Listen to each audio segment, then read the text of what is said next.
We use technology every day in our lives for everything. People just expect the lights to be on, they expect to be able to turn on the tap and for water to come out. You're activating about 250 different microchips in the modern automobile. Every machine that you get connected to in the hospital, the banks, your credit card purchase. We're also seeing appliances that have become internet enabled. Technology is just becoming the fabric of the modern world. We are becoming increasingly dependent on it. People don't realize that behind all of these systems, there's computers that were probably built 20 years ago. Surf's up, see you on the net. All of those computers and software are deeply insecure.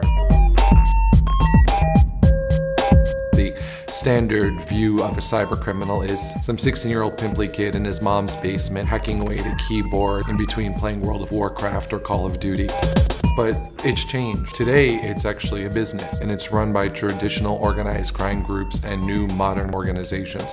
They are global, they're multinational, they're multilingual, and they're operating 24/7. If you shopped at a Target store on Black Friday, your credit card may have been affected by a massive security breach. If you are a victim of a car theft, you know that your car is stolen. You can call the police, they can look for it, etc.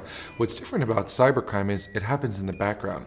And by the time you actually realize it, if you ever do, it's way too late. You can see the hacker is actually working in my computer right now. 99% of the people who have been victims of cybercrime don't even know about it. Their machines have been hacked.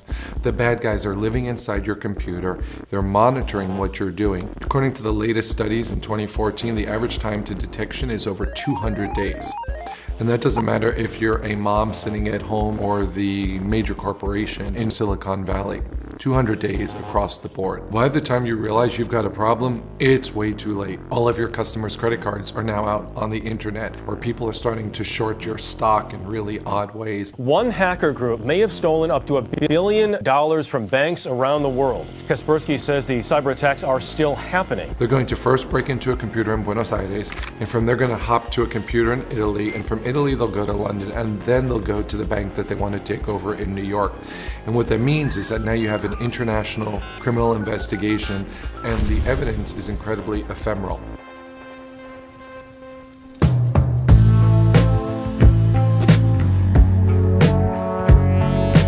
For some parts of the world, the whole concept of cyber and internet and computers is so new. They have absolutely no laws against cybercrime. If we don't have a legal framework that allows the countries to cooperate, then the victim can't do much about the attacker. We don't have a set of frameworks that address the full range of cyber hazards. The technology is developing way too quickly for us to rely upon legal instruments to fix this problem. Beyond that, most of the world's information is not encrypted, whether it be your credit card number or your personal data or your health records.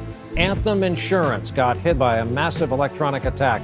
The hackers made off with many of the necessary tools to do a whole lot of damage to a lot of people. We have the attackers running very, very quickly, and it's very difficult to defend against them. The real challenge for all of us is really, do I feel safe in this online environment? There's never been a better time for exponential change in the cybersecurity world. I think that the next big technology should be the creation of a safer internet.